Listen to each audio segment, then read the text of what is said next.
was a rare two for last night. Not only a really good football game, which helps, but the ads, pretty super too. I like it. Including this one for Budweiser, which is one of my favorites in the night. Take a look.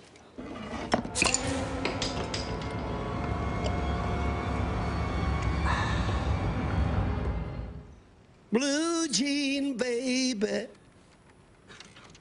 LA lady, seamstress for the band.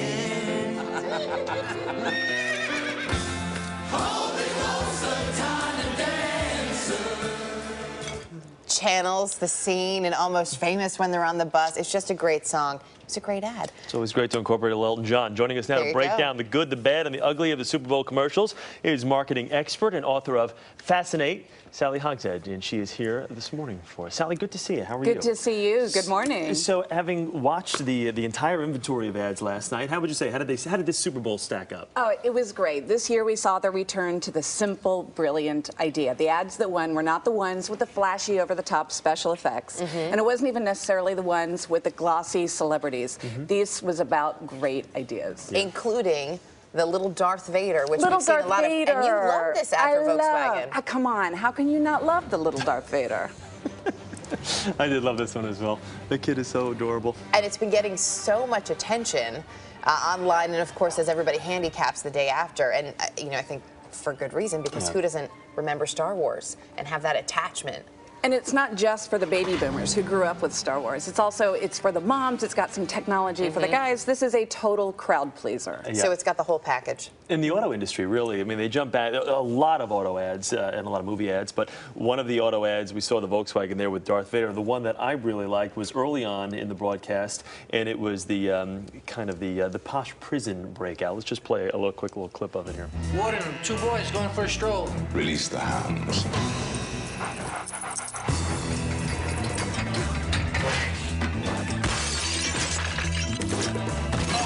My spleen!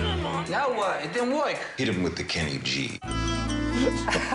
That, to me, that was the priceless line of the hit him with the Kenny G. I saw you tweeted about it last night. You loved it. You thought it was the line of the night. I thought it was superb. It was just kind of nice and understated, but I thought it was very, very funny.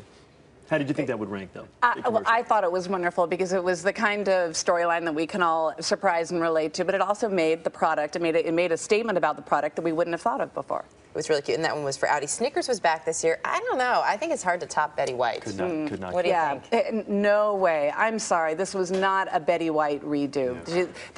That single commercial recatapulted her career and made her a pop culture icon. I can't say the same has been happening for Roseanne Barr this year. We'll play a clip of it real quick for the folks who didn't see it. Hey, Don, what is the rush here? Is there like a worldwide shortage of gazebos? Tony, eat a Snickers. Why? Because you get a little bit whiny when you're hungry. Better? Better. Hey! My back hurts!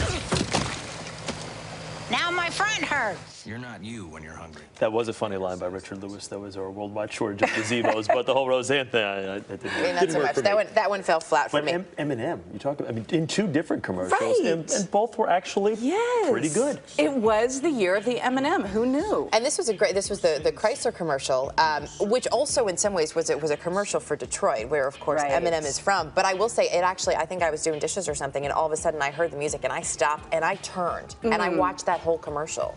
This commercial has a sense of gravitas that we didn't expect from Chrysler and certainly not from Eminem, but it worked incredibly well. There was a lot of online buzz about how this spot captured an emotion very effectively. Yeah, but more of a serious tone there. There was a lot of comedic ads as well last night. Did you have some that really kind of stood out that you thought, oh, you know, that's actually pretty funny? Well, first of all, I love recurring characters like E-Trade Baby and Career Builder, because the power of that is that in a really cluttered, distracted environment like the Super Bowl, when you're trying to decide whether or not you should return to the 5-layer dip or keep watching the television, those kinds of characters immediately get our attention and communicate the brand.